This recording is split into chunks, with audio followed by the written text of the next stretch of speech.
Hello, beautiful friends. I am Laurel Bleadon-Maffei with Illuminating Souls, welcoming you to this episode of Sleepy Bedtime Blessings, a podcast designed to help you rest, relax, and fall asleep, all while deepening in your connection with your beautiful team of angels who love you so. And also, while you drift off into a beautiful state of rest, I will be sharing with you a bedtime story. If we're meeting for the first time, I am an angelic practitioner, a spiritual teacher, and an encourager of souls. And I do this through one-on-one angel sessions, soul mentoring, and a variety of classes designed to inspire your spirit. And you can learn more at my website, illuminatingsouls.com. But for now, the angels and I are here to help you fall asleep. So, as we start this episode, I am feeling a real sense of delight in the evolution of this podcast. For those of you who are on my mailing list, you have likely received the email I sent out this week that was titled "The Delightful Absurdity of My Podcast." And side note, if you're not on my mailing list, you can go over to my website, illuminatingsouls.com, and sign up, and you'll hear all about my offerings and musings that I do outside of this broadcast. But back to the delightful absurdity of my podcast, it really struck me as I was typing out the title for episode 81. I haven't really come up with a unique, interesting way to title these episodes. I'm a girl who names things what they are. I don't tend to get very poetic as I'm naming things. And I think the title is called Divine Love and TV Guide, March 1978. And it's a crazy mashup. Anybody with a head for marketing would say, that's a terrible idea. You are courting two remarkably different audiences. And I would say, I guess on the surface you're right, but the content of these episodes really suits who I am. And so my hope is, by extension, it suits who you are. I often talk about the duality of this journey, and especially the duality of my journey. I often contemplate myself, for instance, when I am doing sessions or teaching classes. I go into what I call practitioner mode. It's a very specific focus of consciousness that I go into, where I call the angels in, and I open my heart and my soul, and I bring forward waves of love in service to another. And then when I'm not in practitioner mode, I'm in Earth Girl mode. And my Earth Girl self is the one who goes to Costco on Sundays and watches bad reality television and gets overwhelmed. And I think sometimes on the spiritual journey, there's this belief that somehow we are supposed to be ascending into enlightenment. And listen, I think if we're talking about a soul's journey, that's a pretty cool concept. And yet, I've never felt that it's attainable for me in this lifetime. I'm having a very, very, very human experience as 99.9% of people on planet Earth are. And these spiritual concepts are beautiful. And as one of my teachers says, it's one thing to learn a spiritual concept. It can take a lifetime or lifetimes to learn to embody them. So these beautiful spiritual concepts and these waves of divine love that I share with you, well, they're here for me too. And so the first part of every podcast is about bringing the angels in, bringing in that beautiful, soothing, loving light that I don't know about you, but for me, it lets me take a big, deep breath in and just relax and receive. This energy is a healing elixir for me. It helps center me. It helps me remember who I am. And then it typically makes it much easier for me to be an earth girl. And so this is what I've been contemplating, that somehow, without it even being consciously intentional, I have created a podcast that reflects my practitioner self and my earth girl. So welcome to my world. This is my world. I love calling in the angels. I love the energy. I love the spiritual wisdom. It shifts me. It supports me. And I also love life here on planet Earth. And so this podcast is a little bit of both of those things. And as far as a much wider audience, I don't know how this will float out in the greater world, but right now it doesn't really matter, because what matters is it works for us, because here you are with me, listening to me ramble.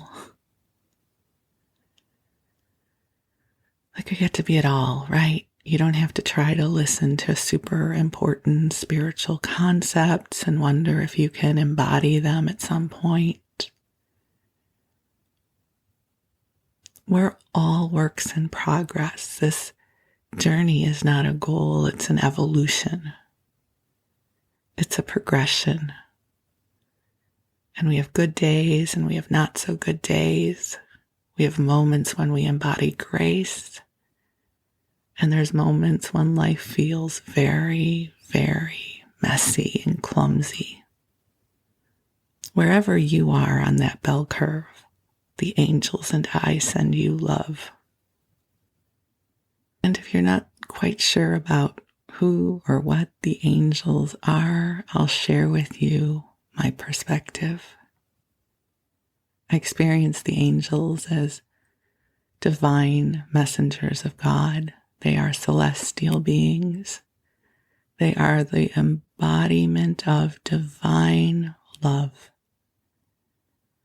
And they're here for all of us, not just some of us. That it's part of the soul's journey to receive love in this lifetime, whether the conscious personality self is aware of this or not. And when we open to the angels, it amplifies our connection with these waves of love. The angels are filled with a generosity of spirit. They will never turn away from you. They will never criticize you. They are here to help inspire you. They are here to comfort you. And they are here to help you walk your authentic path of light. So even though the angels are already here, I'm going to invite them to be with us now. So I invite you to close your eyes if they're not already closed and take some nice deep breaths in and out. And beautiful angels on high, We invite you to join us here now. And angels, I ask that you bring waves of love to each of our beloveds listening to this message. Wherever they are in this moment, I ask that you infuse the space that they are in with the soft pink light of God's love. And angels, I ask that you clear away anything that does not belong to us. Any old energies we no longer need to carry.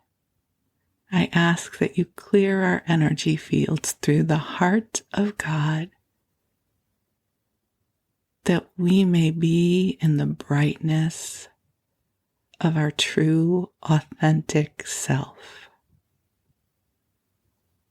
Angels, I ask that you help us open to the portals of opportunities that are here, helping us connect with the sparks of inspiration and the ability to follow through with inspired action. And I ask that each one of us here has a good expanse of rest, that our dreams are sweet. And angels, I thank you for all of this love and so much more as you sprinkle blessings upon our path.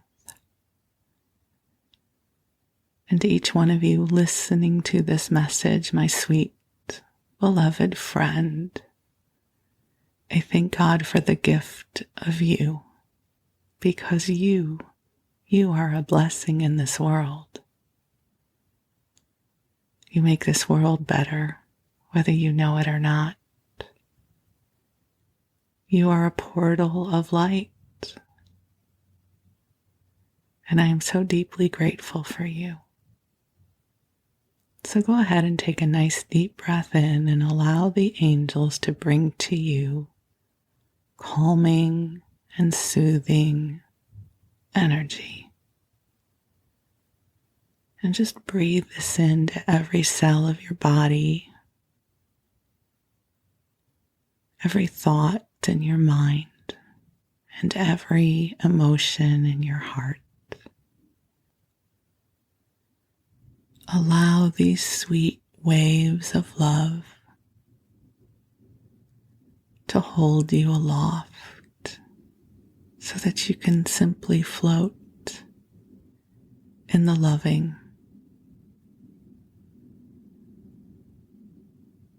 knowing that your angels are watching over you.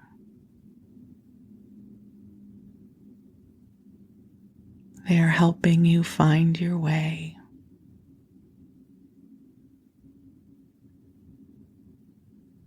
And there are sweet, sweet blessings that are being seeded on your path.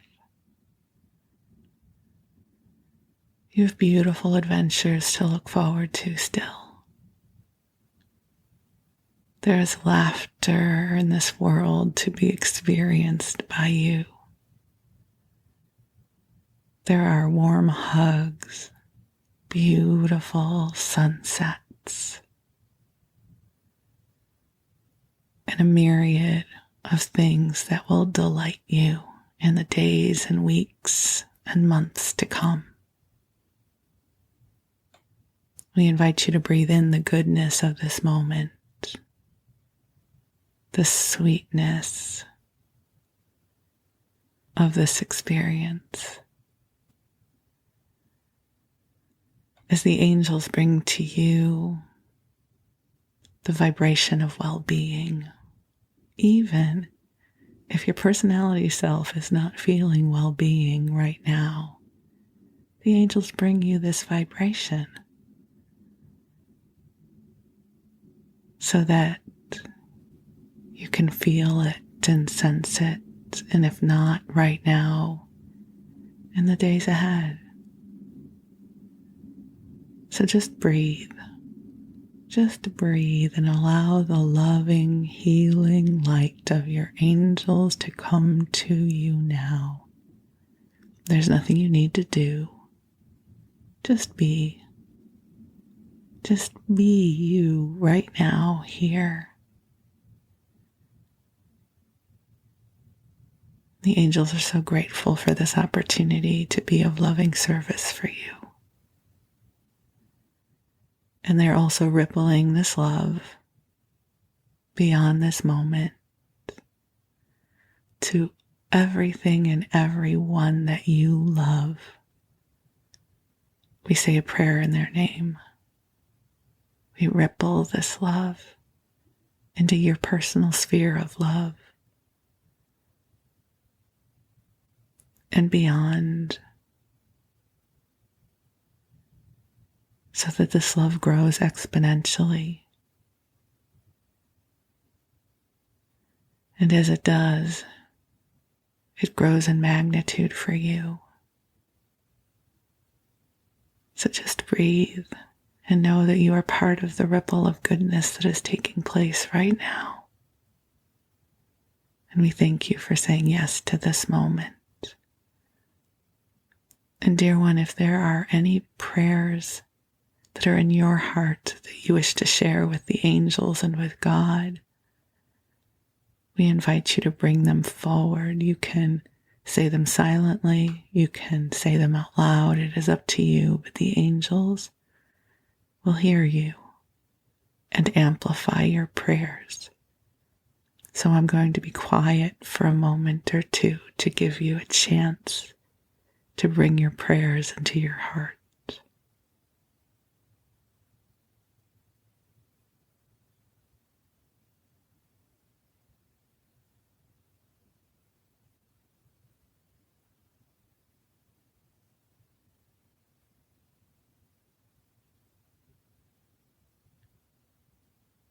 The angels say thank you. They will continue listening to your prayers and amplifying them in your name. So dear, when you go ahead and get comfortable, cozy on up and snuggle on in. And while you do, I'm going to tell you a story. So my friends, I'm guided to take us back to Anne of Green Gables. I love reading this book, both silently and out loud. But one of the things about reading it out loud is that each word and the descriptive language that Lucy Maud Montgomery uses just really comes to life. You know, for most of us, when we read to ourselves, when we read silently, the words in the sentences weave together and we metabolize it differently than we do with a spoken word. I was just sharing this with some friends last week, and I read to them this first sentence of this chapter.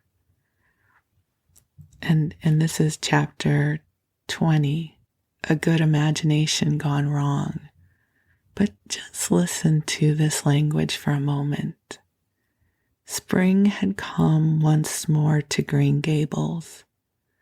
The beautiful, capricious, reluctant Canadian spring, lingering along through May and April in a succession of sweet, fresh, chilly days, with pink sunsets and miracles of resurrection and growth.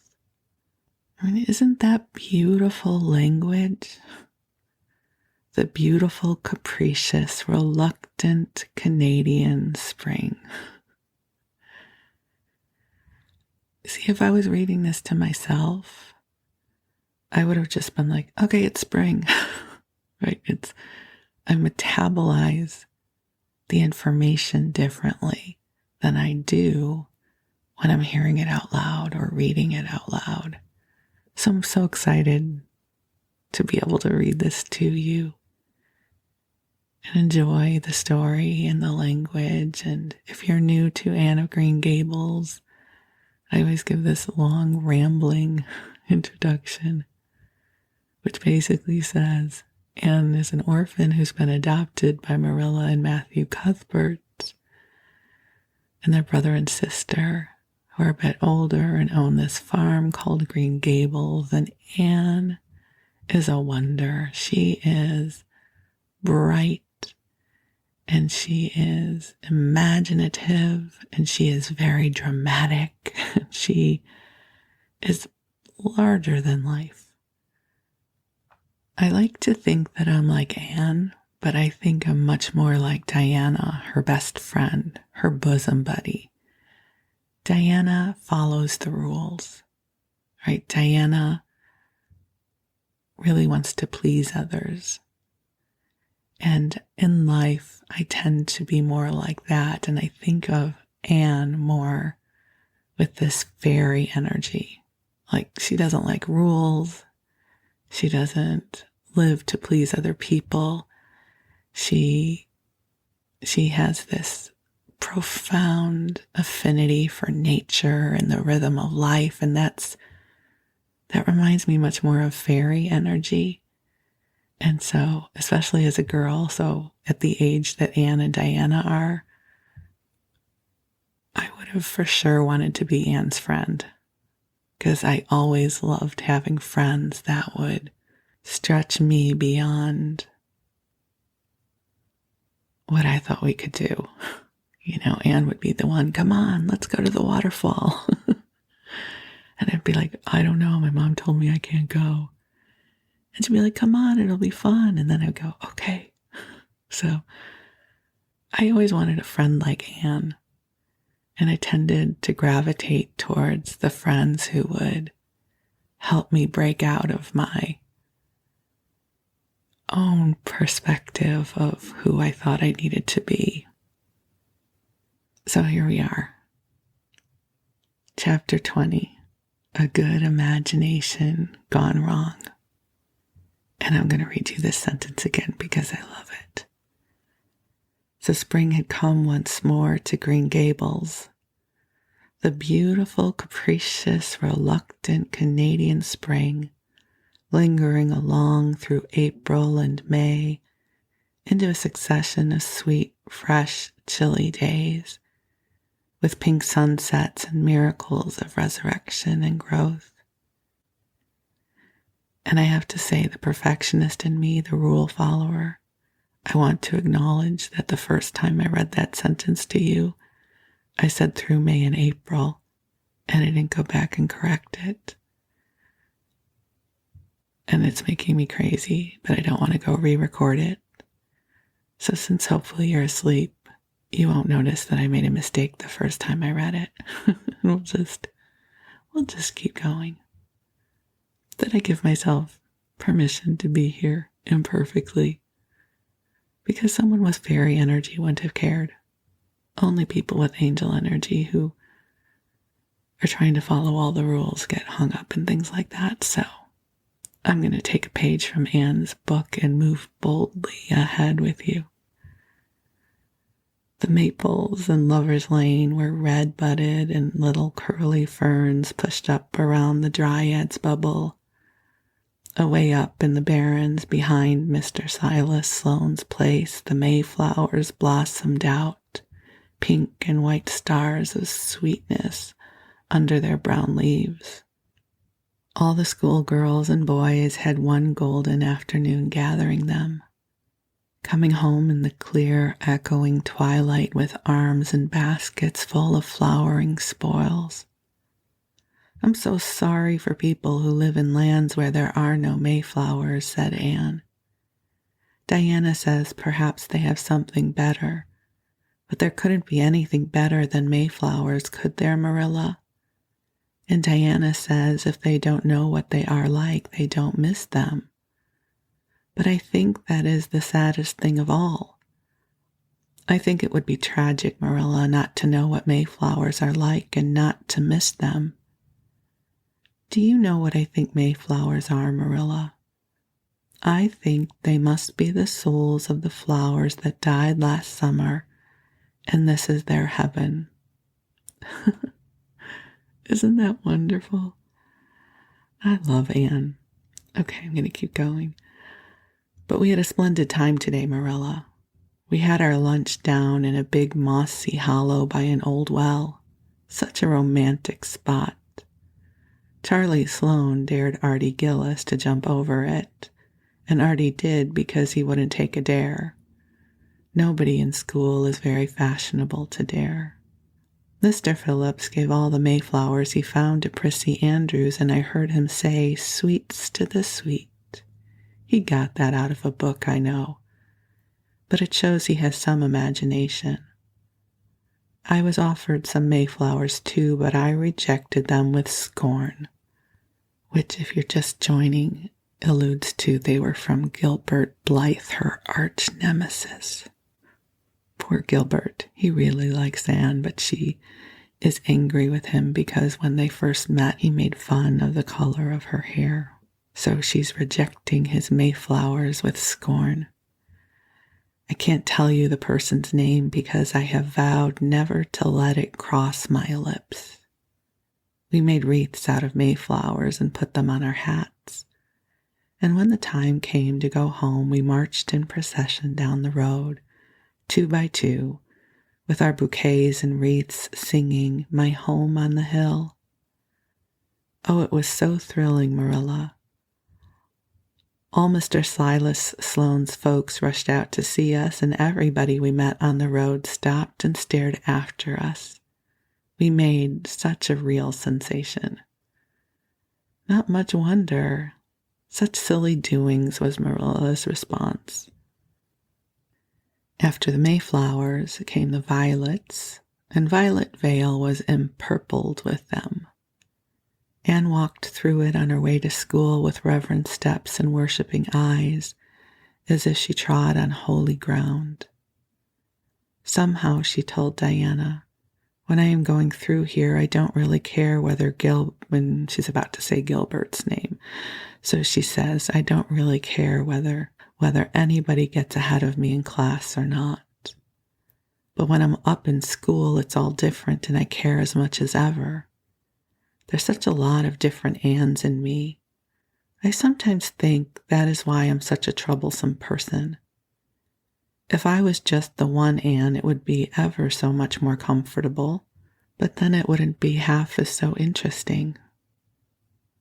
One June evening, when the orchards were pink blossomed again, when the frogs were singing silvery sweet in the marshes about the head of the lake of shining waters, and the air was full of the savor of clover fields and balsamic fir woods, Anne was sitting by her gable window. She had been studying her lessons, but it had grown too dark to see the book, so she had fallen into a wide-eyed reverie, looking out past the boughs of the Snow Queen, once more bestarred with its tufts of blossom. In all essential respects, the little gable chamber was unchanged. The walls were as white, the pincushion as hard, the chairs as stiffly and yellowly upright as ever. Yet the whole character of the room was altered.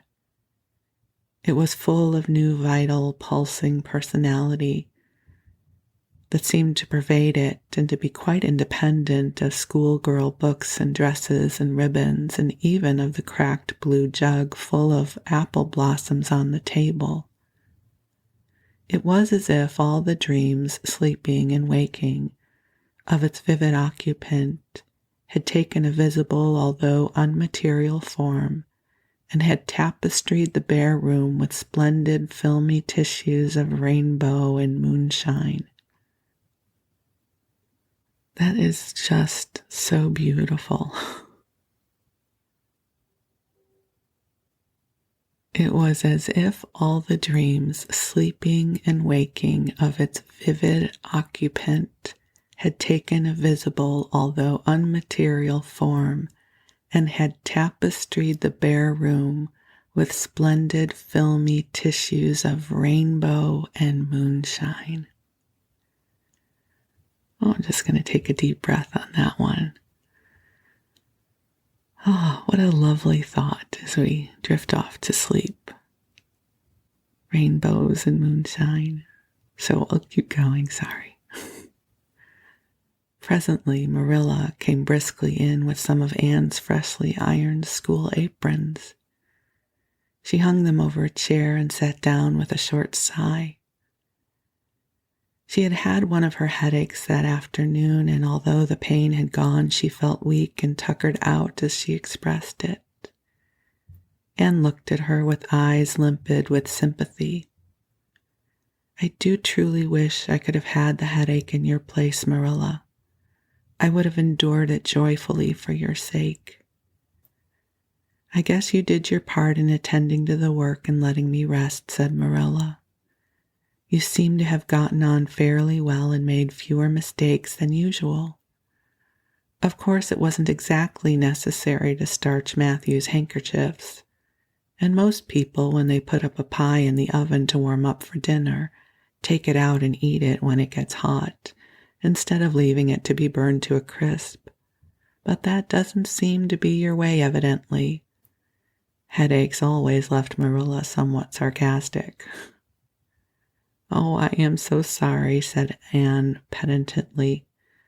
I never thought about that pie from the moment I put it in the oven until now, although I felt instinctively that there was something missing on the dinner table. I was firmly resolved when you left me in charge this morning not to imagine anything, but keep my thoughts on facts. I did pretty well until I put the pie in, and then an irresistible temptation came to me to imagine I was an enchanted princess, shut up in a lonely tower with a handsome knight riding to my rescue on a coal black steed. So that is how I came to forget the pie. I didn't know I starched the handkerchiefs. All the time I was ironing, I was trying to think of a name for a new island Diana and I have discovered up the brook. It's the most ravishing spot, Marilla.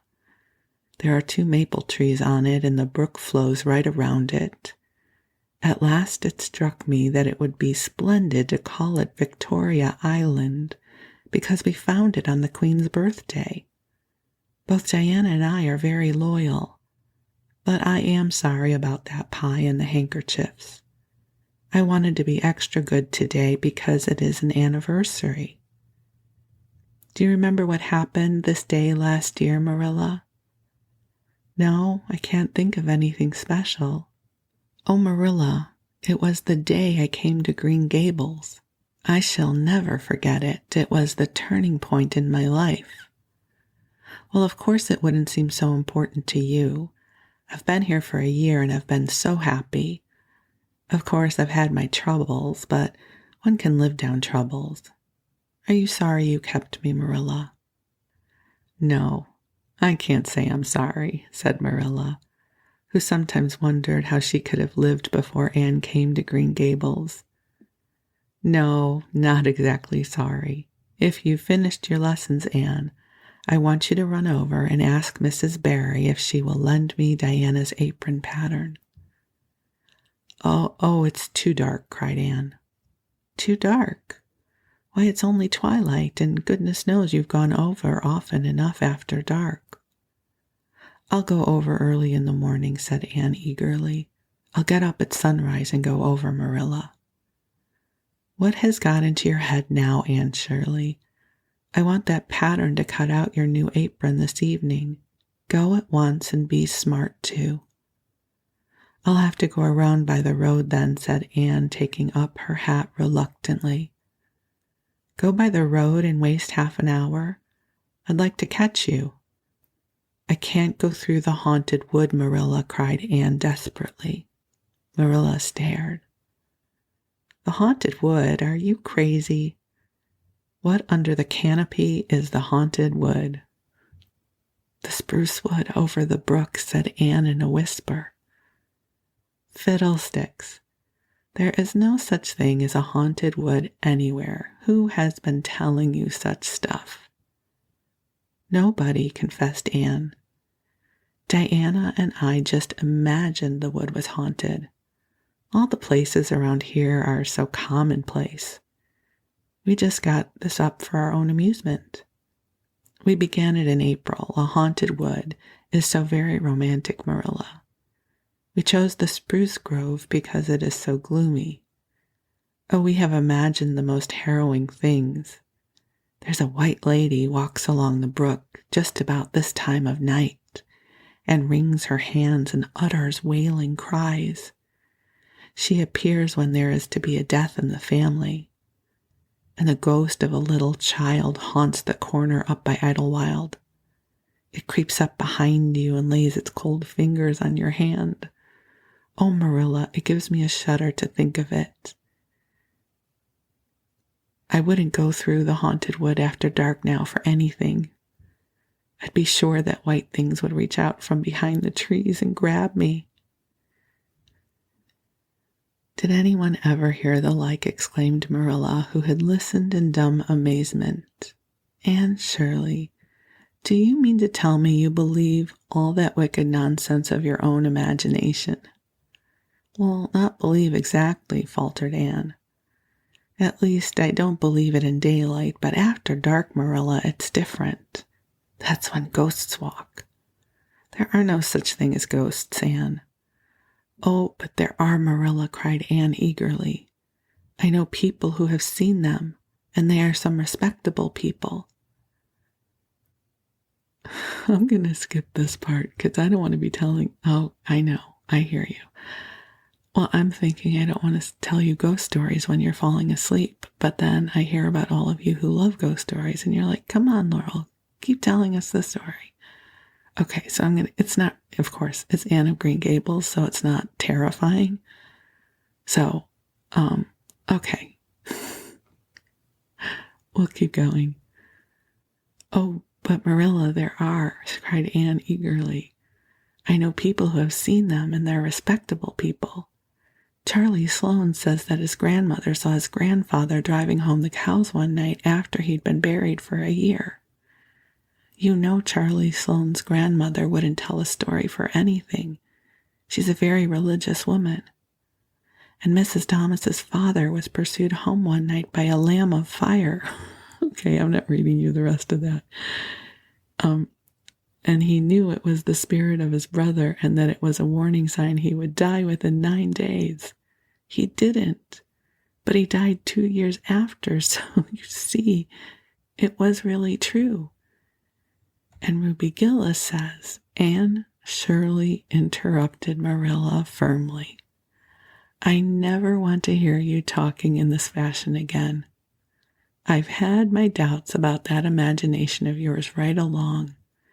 And if this is going to be the outcome of it, I won't countenance any such doing. You'll go right over to the berries, and you'll go through that spruce grove just for a lesson and warning to you, and never let me hear a word out of your head about haunted woods again. And I just have to say, you know what this reminds me of? Is all of those scary ghost stories we told each other as kids in slumber parties. Like, how badly could we scare each other? Okay, we'll keep going. Sorry, I hope you don't mind that I'm interjecting. I feel like we're reading this together, so I get to talk to you while I read. So Anne might plead and cry as she liked, and she did, for her terror was very real. Her imagination had run away with her, and she held the spruce grove in mortal dread after nightfall. But Marilla was stubborn. She marched the shrinking ghost seer down to the spring and ordered her to proceed straight away over the bridge and into the dusky retreats of wailing ladies and ghosts beyond. Oh, Marilla, how can you be so cruel? Sobbed Anne. What would you feel like if a white thing did come and snatch me up and carry me off? I'll risk it, said Marilla unfeelingly. You know I always mean what I say. I'll cure you of imagining ghosts into places. March. Now. And Anne marched.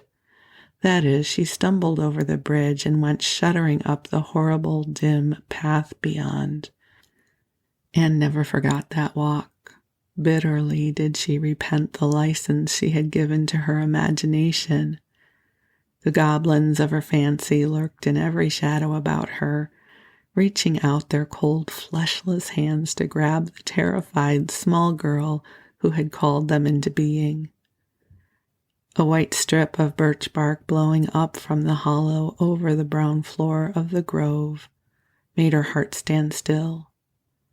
The long-drawn wail of two old boughs rubbing against each other brought out the perspiration in beads on her forehead. The swoop of bats in the darkness over her was the wings of unearthly creatures. When she reached Mr. William Bell's field, she fled across it as if pursued by an army of white things, and arrived at the berry kitchen door so out of breath that she could hardly grasp out her request for the apron pattern. Diana was away so that she had no excuse to linger.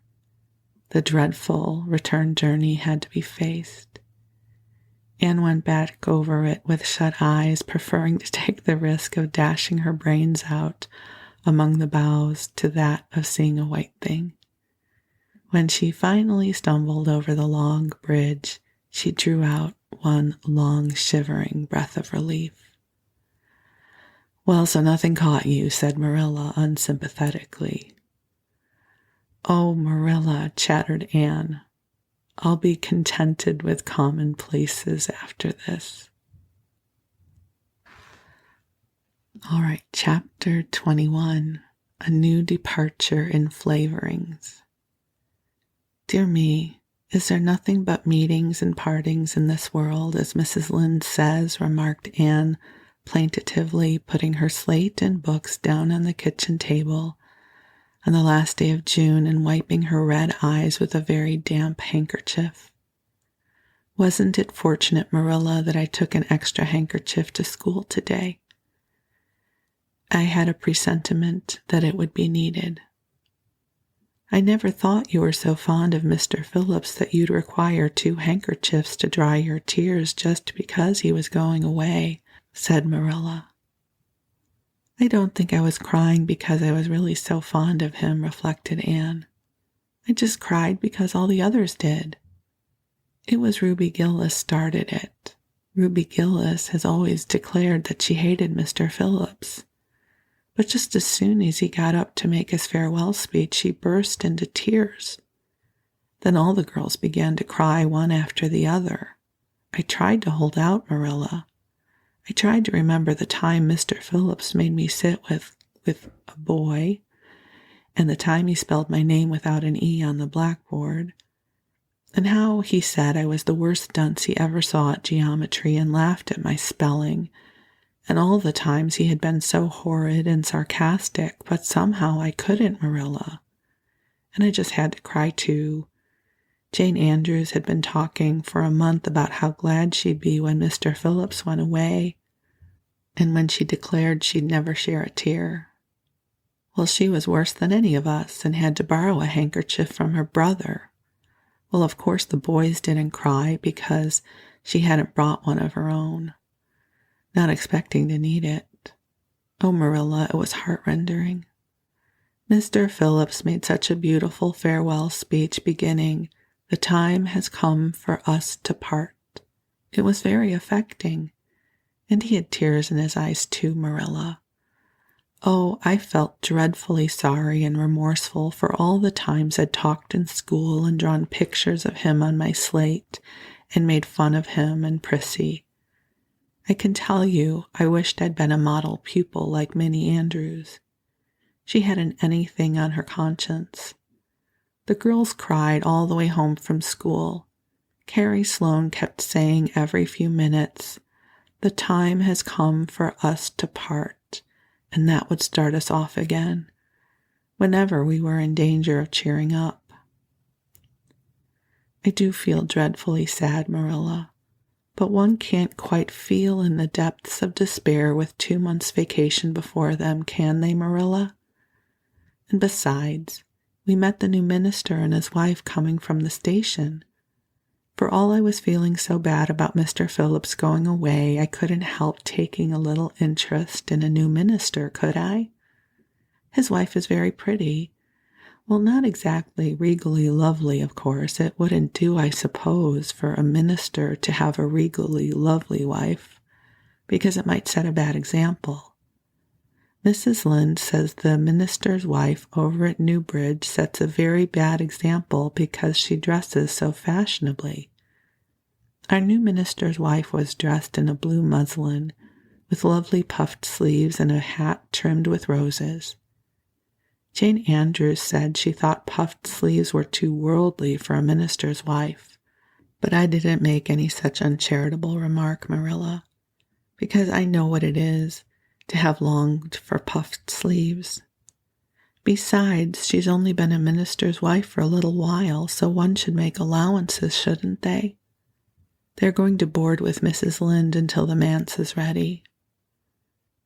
If Marilla, in going down to Mrs. Lynde's that evening, was actuated by any motive save her avowed one of returning the quilting frames she had borrowed the preceding winter, it was an amiable weakness shared by most of the Avonlea people. Many a thing Mrs. Lynde had lent, sometimes never expecting to see it again, came home that night in charge of the borrowers thereof. A new minister, and moreover a minister with a wife, was a lawful object of curiosity in a quiet little country settlement where sensations were few and far between. Old Mr. Bentley, the minister whom Anne had found lacking in imagination, had been pastor of Avonlea for 18 years. He was a widower when he came, and a widower he remained, despite the fact that gossip regularly married him to this or that or the other one every year of his sojourn. In the preceding February he had resigned his charge and departed amid the regrets of his people, most of whom had the affection born of long intercourse for their good old minister, in spite of his shortcomings as an orator. Since then, the Avonlea church had enjoyed a variety of religious dissipation in listening to many and various candidates and supplies who came Sunday after Sunday to preach on trial. These stood or fell by the judgment of the fathers and mothers in Israel. But a certain small red-haired girl who sat meekly in the corner of the old Cuthbert pew also had her opinions about them and discussed the same in full with Matthew, Marilla always declining from principle to criticize ministers in any shape or form. "I don't think Mr. Smith would have done Matthew," was Anne's final summing up. Mrs. Lynde said his delivery was so poor, but I think his worst fault was just like Mr. Bentley's. He had no imagination. And Mr. Terry had too much. He let it run away with him, just as I did mine in the matter of the haunted woods. Besides, Mrs. Lynde says his theology wasn't sound.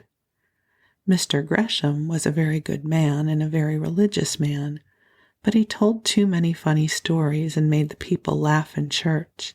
He was undignified. And you must have some dignity about a minister, mustn't you, Matthew? I thought Mr. Marshall was decidedly attractive, but Mrs. Lynde says he isn't married or even engaged because she made special inquiries about him, and she says it would never do to have a young unmarried minister in Avonlea because he might marry in the congregation and that would make trouble. Mrs. Lynde is a very far-seeing woman, isn't she, Matthew? I'm very glad they've called Mr. Allen. I liked him because his sermon was interesting, and he prayed as if he meant it and not just as if he did it because it was the habit of it. Mrs. Lynde says he isn't perfect, but she says she supposes we couldn't expect a perfect minister for $750 a year, and anyhow his theology is sound, because she questioned him thoroughly on all the points of doctrine, and she knows his wife's people and they are most respectable, and the women are all good housekeepers. Mrs. Lynde says that sound doctrine in the man and good housekeeping in the woman make an ideal combination for a minister's family. The new minister and his wife were a young, pleasant-faced couple still on their honeymoon, and full of all good and beautiful enthusiasms for their chosen life work. Avonlea opened its heart to them from the start, old and young, like the frank, cheerful young man with his high ideals, and the bright, gentle little lady who assumed the mistress-ship of the manse. With Mrs. Allen, Anne fell promptly and wholeheartedly in love. She had discovered another kindred spirit. "Mrs. Allen is perfectly lovely," she announced one Sunday afternoon. "She's taken our class and she's a splendid teacher. She said right away she didn't think it was fair for the teacher to ask all the questions. And you know, Marilla, that is exactly what I have thought. She said we could ask her any question we liked, and I asked so many. I'm good at asking questions, Marilla." "I believe you," was Marilla's emphatic comment. Nobody else asked any to except Ruby Gillis, and she asked if there were to be a Sunday school picnic this summer. Well, I didn't think that was a very proper question to ask, because it hadn't had any connection with the lesson. The lesson was about Daniel in the lion's den, but Mrs. Allen just smiled, and she said she thought there would be. Mrs. Allen has a lovely smile. She has such exquisite dimples in her cheeks. I wish I had dimples in my cheeks, Marilla. I'm not half so skinny as I was when I came here, but I have no dimples yet. If I had, perhaps I could influence people for more good. Mrs. Allen said we ought to always try to influence other people for good. She talked so nice about everything. I never knew before that religion was such a cheerful thing. I always thought it was kind of melancholy, but Mrs. Allen's isn't. And I'd like to be a Christian if I could be one like her.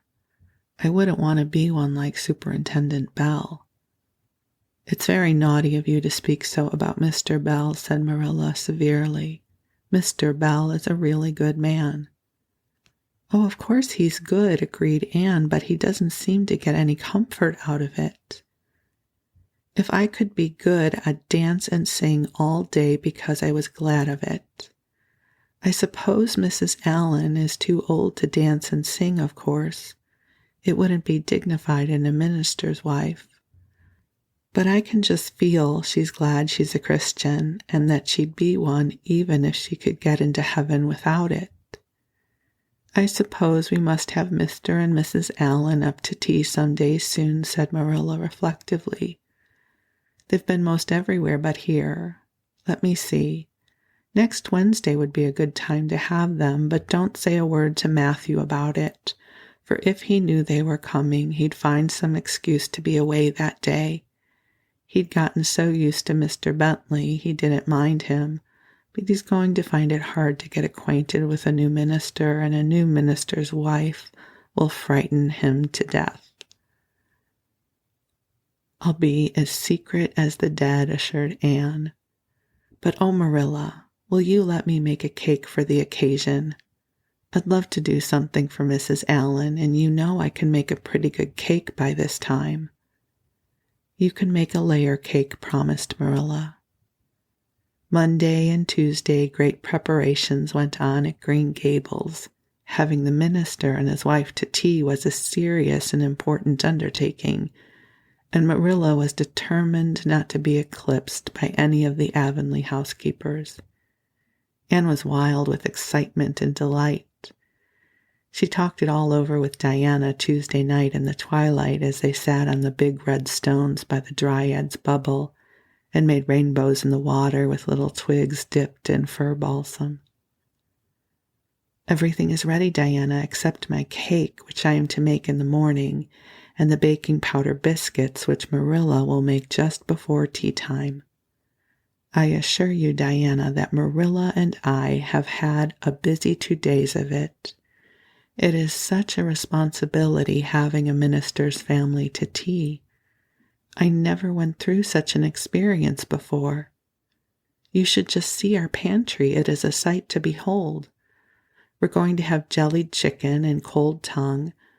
We are to have 2 kinds of jelly, red and yellow, and whipped cream and lemon pie and cherry pie and 3 kinds of cookies and fruit cake and Marilla's famous yellow plum preserves that she keeps especially for ministers, and pound cake and layer cake and biscuits as aforesaid, and new bread and old both in case the minister is dyspeptic and can't eat new. Mrs. Lynde says ministers are dyspeptic, but I don't think Mr. Allen has been a minister long enough for it to have had a bad effect on him. I just grow cold when I think of my layer cake. Oh, Diana, what if it shouldn't be good? I dreamed last night that I was chased all around by a fearful goblin with a big layer cake for a head. It'll be good all right, assured Diana, who was a very comfortable sort of friend. I'm sure that piece of the one that you made that we had for lunch in Idlewild 2 weeks ago was perfectly elegant. Yes, but cakes have such a terrible habit of turning out bad just when you especially want them to be good, sighed Anne, setting a particularly well balsamed twig afloat. However, I suppose I shall just have to trust to Providence and be careful to put in the flour. Oh, look, Diana, what a lovely rainbow. Do you suppose the dryad will come out after we go away and take it for a scarf? And with that, we're going to stop here for now. We'll find out about how Anne's cake turns out in a later episode. But for now, the angels and I wish you sweet dreams. You are a blessing in this world, and I am so deeply grateful for you. Thank you for letting me share this time with you.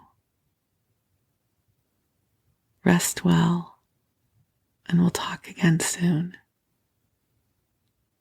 Thank you.